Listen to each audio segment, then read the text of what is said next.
What's up mga taga Pilipinas. Samahan nyo kami ngayon na namasyal kami rito sa may tabing dagat dito sa Stavanger, Norway.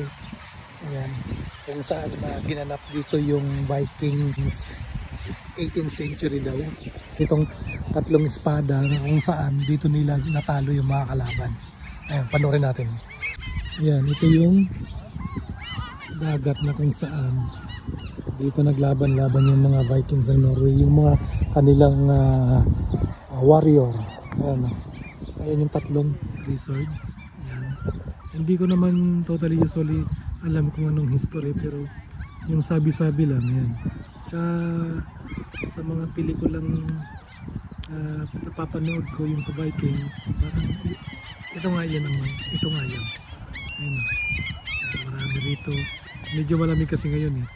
Marami rito nagpipiknik, minsan nagbabarbecue.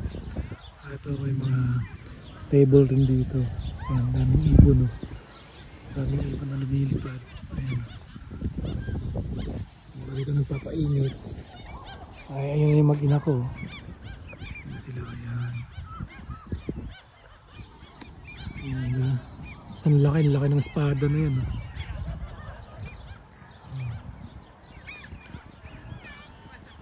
Pupunta pa tayo dun sa gitna.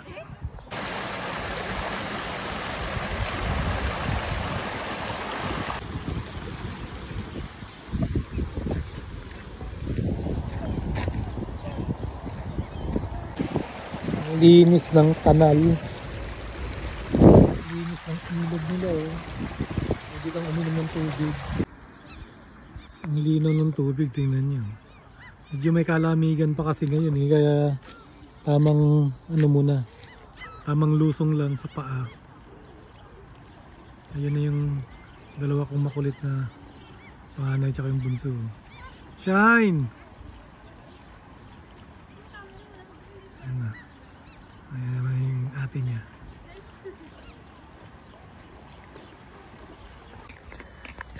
Maganda rito maglakad-lakad. Ayan, tingnan nyo. Ayan, punta tayo sa may gitna ng dagat.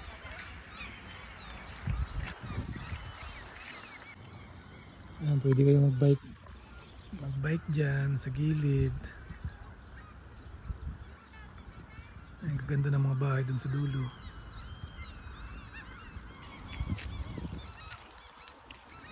Tapos tingnan nyo naman, oh. Ayan, dito lang yan nabubuhay.